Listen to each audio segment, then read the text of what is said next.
اعوذ باللہ من الشیطان الرجیم بسم اللہ الرحمن الرحیم۔ مشکوٰۃ شریف کا باب اللہ عز و جل کے ذکر اور اس کے تقرب کا بیان جاری ہے۔ مشکوٰۃ شریف کی حدیث 2271۔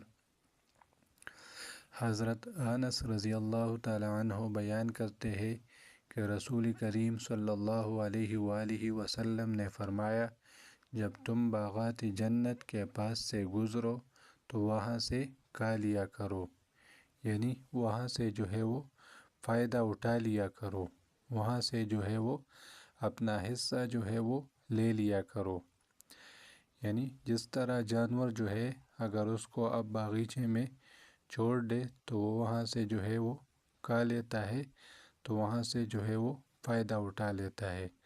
تو یہاں پر لفظ یوز ہوا ہے کہ وہاں سے کھا لیا کرو، یعنی وہاں سے جو ہے وہ فائدہ اٹھا لیا کرو اور اپنا حصہ جو ہے وہ لے لیا کرو۔ تو صحابہ رضی اللہ تعالی عنہ نے عرض کیا، باغات جنت کیا ہے؟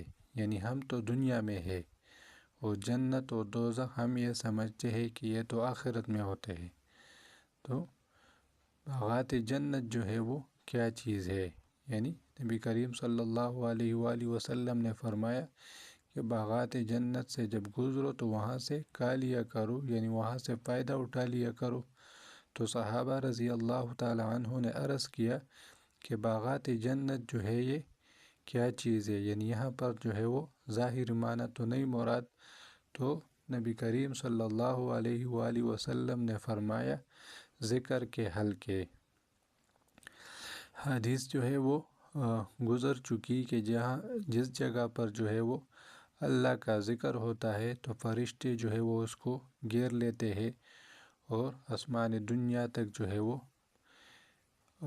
پہنچ جاتے ہیں۔ یعنی ایک تو فرشتے جو ہے وہ کیا ہے؟ اللہ کا نور ہے، ایک نورانی مخلوق ہے۔ تو یہ جنت نہیں تو اور کیا ہے؟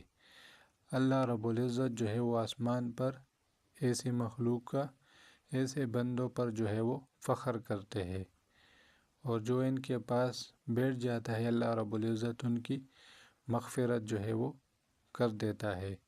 تو یہ جو ہے وہ ذکر کی فضیلت بیان ہوئی کہ یہ جو ہے یہ ذکر کے حلقے، یہ دنیا میں جو ہے وہ جنت کے ٹکڑے ہے۔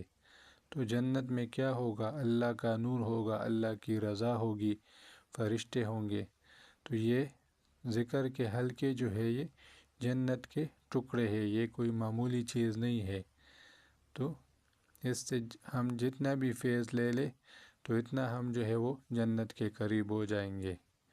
تو یہاں پر جو ہے وہ ذکر کی فضیلت بیان ہوئی کہ باغات جنت جو ہے وہ، یعنی دنیا میں جو ہے وہ جنت کے ٹکڑے جو ہے وہ یہ ذکر کے حلقے ہے۔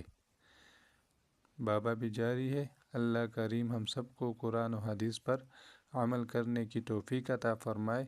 وآخر دعوانا ان الحمد للہ رب العالمین۔